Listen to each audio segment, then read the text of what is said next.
Hello everyone, আজকে তোমাদের দেখাবো আমার ছাদ বাগানের ডার্ক পিঙ্ক আর হোয়াইট পিঙ্ক নয়নতারা গাছ প্রতিস্থাপনের পুরো প্রক্রিয়া।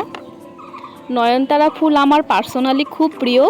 এগুলি দেখতে যেমন সুন্দর হয় তেমনই খুব সহজে বাড়িতে লাগানো যায়।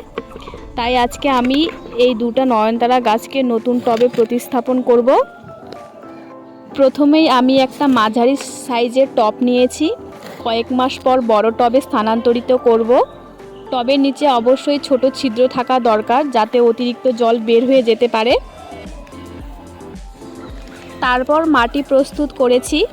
ভালো গ্রোথের জন্য বাগানের মাটি, একটু গোবর সার আর সামান্য বালি মিশিয়ে নিয়েছি।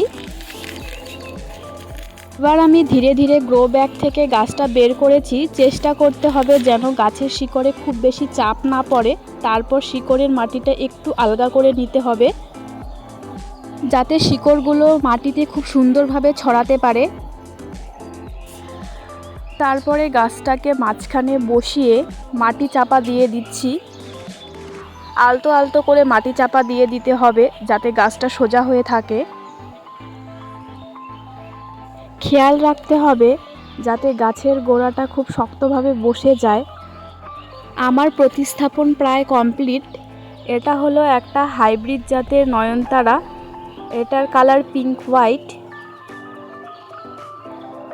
খুবই সুন্দর একটি কালার। চাইলে এই গরমে তোমরাও বাড়িতে লাগাতে পারো।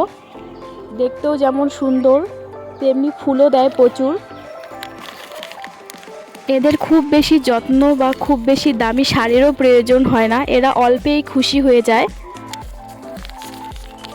নিয়মিত জল আর একটু গোবর সার পেলেই এরা খুশি হয়ে তোমাকে গাছ ভর্তি ফুল দিয়ে দেবে। পরের গাছটিও আমি ঠিক একইভাবে প্রতিস্থাপন করে নেব। পরেরটা হলো একটা ডার্ক পিঙ্ক।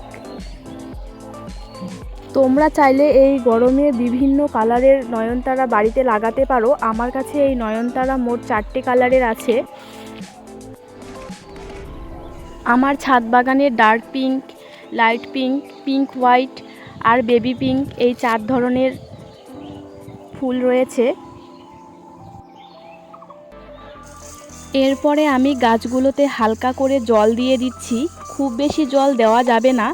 প্রতিস্থাপনের পর সরাসরি কড়া রোদে না রেখে একটু ছায়া জায়গায় রাখাই ভালো। ছায়া জায়গায় রাখলে গাছগুলো দ্রুত মানিয়ে নিতে পারে। এইভাবে খুব সহজে তোমরাও চাইলে বাড়িতে নয়নতারা গাছ প্রতিস্থাপন করতে পারো। আমার এই ছাদ বাগানের ছোট্ট কাজটি তোমাদের কেমন লাগলো অবশ্যই কমেন্টে জানিও।